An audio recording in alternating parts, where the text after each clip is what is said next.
Before his electoral victory for the fourth time of asking, Muhammadu Buhari had contested 3 times in 2 different political parties for Nigeria's highest political office in 2003, 2007, and 2011 respectively, but he lost in those 3 election periods. However, in 2015, he tried again, and this time he defeated the incumbent President Goodluck Jonathan and was sworn in as Nigeria's 5th executive president and commander-in-chief of the armed forces on May 29, 2015. Buhari was the first opposition candidate to defeat an incumbent as president in Nigerian history. This was not President Buhari's first stint at the helm of affairs in Nigeria. Like President Olusegun Obasanjo, Muhammadu Buhari, as a major general in the army, had ruled Nigeria as the country's 5th head of state from December 31, 1983 to August 27, 1985.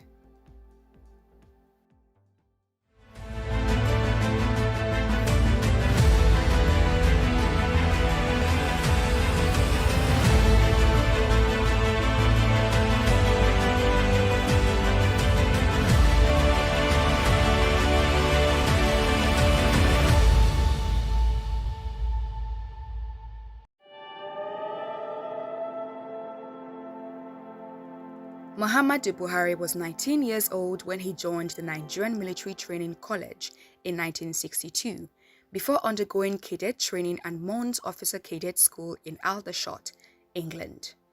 A year later, he was commissioned as a 2nd lieutenant and made the platoon commander of the 2nd Infantry Battalion in Abeokuta, Ogun State. As a lieutenant, Buhari took an active part in the July coup of 1966 that ousted Nigeria's first military head of state, Major General Johnson Thomas Umunnakwe Aguiyi-Ironsi. Interestingly, Aguiyi-Ironsi and Buhari were the only military heads of state who were eligible for promotion but refused to promote themselves to the next rank while in office. Buhari rose through the military ranks to become a colonel and served as governor to the Northeast State and later petroleum minister under General Olusegun Obasanjo. In December 1983, Buhari overthrew the government of the democratically elected president, Shehu Shagari, thus bringing an end to Nigeria's Second Republic and returning the country to military rule. As head of state, Buhari was a strict disciplinarian and campaigned against all forms of indiscipline while leading the fight against corruption. Though his regime was initially welcomed, restriction on imports resulted in a loss of jobs and many businesses were grounded, leading to a fall in the standard of living, and the citizens began to grumble.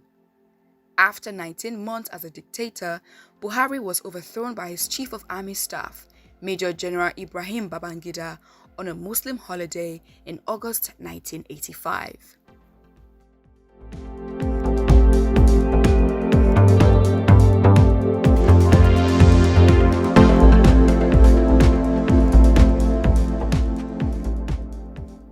Muhammadu Buhari contested elections under the All Nigeria People's Party (ANPP) in 2003 and 2007 and the Congress for Positive Change (CPC) in 2011. He finished as a runner-up in these elections. It was more or less frustrating for the former head of state, and he was even quoted to have said that he would not contest again after the 2011 election. In 2003, Buhari's election bid was allegedly sabotaged by his political associates. He was defeated by the People's Democratic Party flag-bearer, President Olusegun Obasanjo, by more than 11 million votes. The case was different in 2007, as his defeat was attributed to internal fractures within the ANPP because he had been so close to clinching the presidential seat if the party had been united, but was knocked out by the PDP's candidate and his fellow kinsman, Umaru Musa Yar'Adua. Buhari had contested Yar'Adua's victory, but without the party's support, his case was thrown out. Even his running mate at the time, Chief Edwin Ume Ezioke, distanced himself from Buhari's claims that the results of the elections were bogus. However, President Yar'Adua acknowledged that his victory was bloated and got to work fixing the electoral system. Meanwhile, thoroughly upset with the actions of the officials of the ANPP, Buhari decided never to contest on the party's platform. He joined the CPC and was unanimously adopted as the presidential candidate for the 2011 elections, contesting against President Goodluck Jonathan of the People's Democratic Party.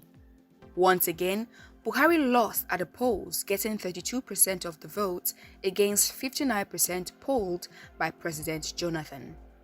Although the elections were averred to have been the freest and fairest that had been held in the country since 1999, the results led to widespread religious and ethnic tensions in the northern part of the country, where Buhari had been the strongest support. As usual, a lawsuit challenging the results and asking for a nullification of the elections was filed at the Court of Appeal in Abuja, but it was struck out.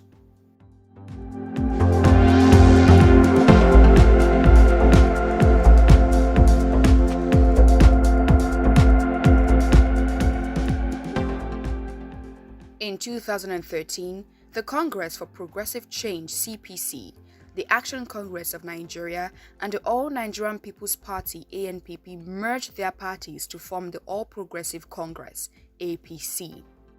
While the ruling party PDP contended with internal squabbles, the APC waxed stronger, welcoming new members who had defected from their parties, the majority of them from the PDP. The APC presidential primary for the 2015 elections was conducted in a credible and transparent setting and was also televised live for all to monitor. There were 4 candidates vying for the position, but Buhari emerged victorious.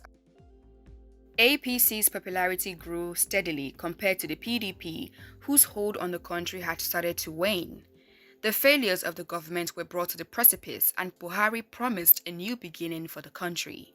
Change became the motto of the APC, and it was widely advocated on billboards, at campaign rallies, on television, through documentaries, and in newspaper editorials.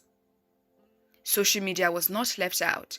Facebook and Twitter proved to be very effective tools in gaining awareness, especially among the youth.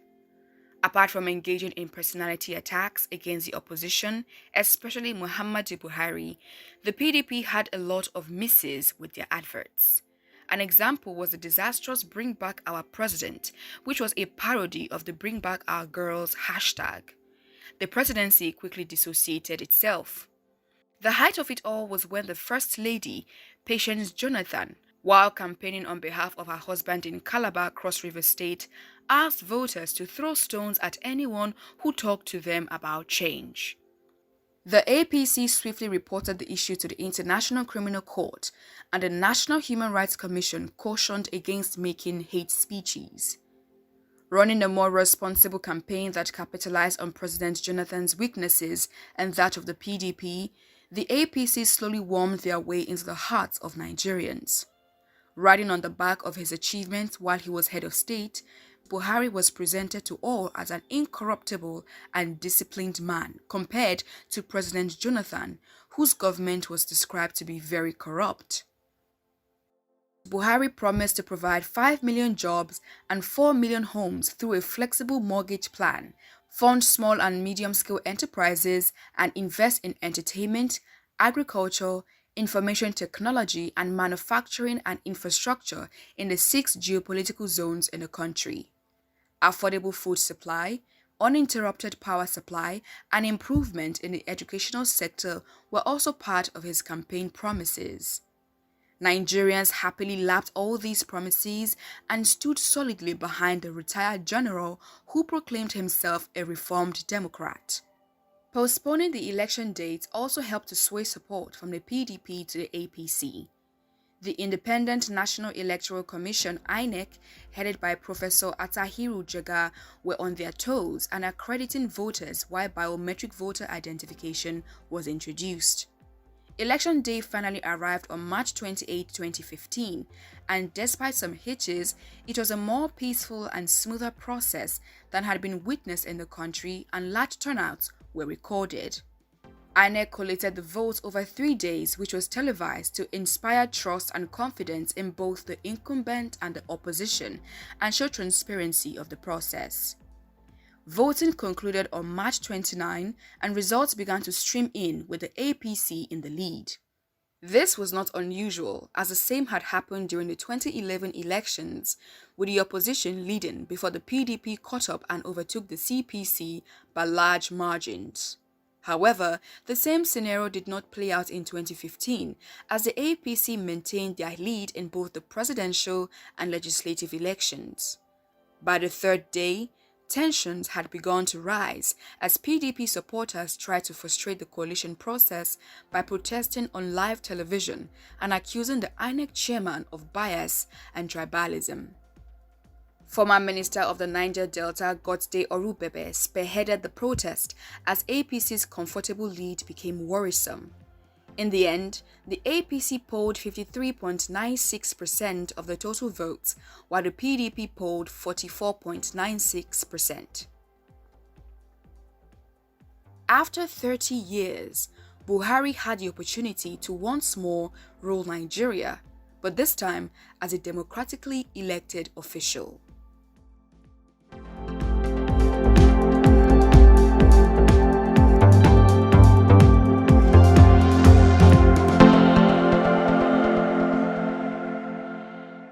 Buhari's "I belong to everybody and I belong to nobody" statement formed the basis of his speech at his inauguration on May 29, 2015. His choice of words indicated his gratitude to Nigerians for believing in him enough to vote for him, and assured the citizens of his willingness to serve and fulfill his campaign promises, which were summarized into 3 major points, which were fighting insecurity, tackling corruption, and reviving the economy. The new president promised a reasonable and accountable government at all levels in the country, adding that Nigerians would not regret voting for APC. He also thanked President Jonathan for his statesmanship in setting a precedent by humbly accepting defeat and handing power over peacefully. Welcoming him into his new role as the country's #1 citizen, Nigeria showed signs of heading into recession just 1 month after. At first, the economic performance increased in 2015, but 2016 was the year the country went into recession. The story changed in 2017, but the economy was still quite shaky up until 2019. Realizing that state workers were not paid, President Buhari embarked on bailout programs, giving lifelines to state governors to enable them to pay the backlog of salaries being owed. He also instituted a well-coordinated program to disburse the Paris Club refund. Financing options available to the country were diversified by the president, and he opted for Sukuk to finance road projects all over the 6 geopolitical zones in Nigeria. In 2017, 10 new standard rail gauge routes were identified in President Buhari's Rail Development Plan, and the agriculture sector received a huge boost as the Central Bank of Nigeria, through the Anchors Borrowers Program (ABP), supported rice farmers. Although violent clashes between herders and farmers overshadowed these great investments, the federal government also introduced a school feeding program to boost enrollment. The N-Power program was rolled out to absorb unemployed graduates, and participants were transferred to primary and secondary schools in all the 774 local governments in the country. All of these achievements paled in comparison to realities evident all around the country. The rate of unemployment was on the rise, foreign reserves dipped, and inflation was affecting the prices of goods and services, while insecurity caused by banditry and terrorism persisted. Nigerians were beginning to lament the change they had been promised. Apart from the somewhat economic woes, President Buhari's health was a source of concern. In June 2016, he traveled to the United Kingdom for a medical checkup. He also did the same in January 2017. Both times, his vice acted in his stead as president.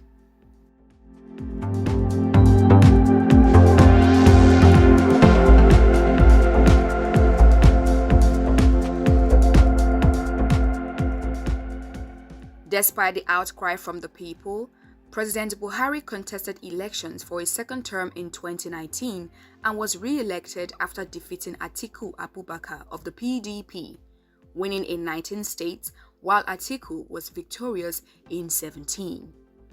The PDP rejected the results, accusing the APC of manipulating the votes.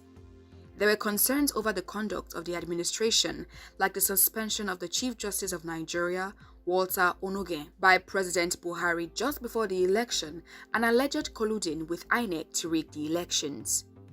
Electoral violence, which had previously waned in the last general elections, reared its ugly head again, and there was a low turnout of voters due to the populace having no faith in the country anymore. Insurgents in the northeastern part of the country, Boko Haram, seemed to have reinforced their efforts in causing terror across the region, as there was an increase in banditry and kidnapping as they freely attacked villages and schools without any restrictions. So many events took place during Buhari's second term in office. Notable among them was the banning of the social media platform Twitter for 7 months and the EndSARS protest in October 2020. You can know more about the EndSARS protest in our final episode.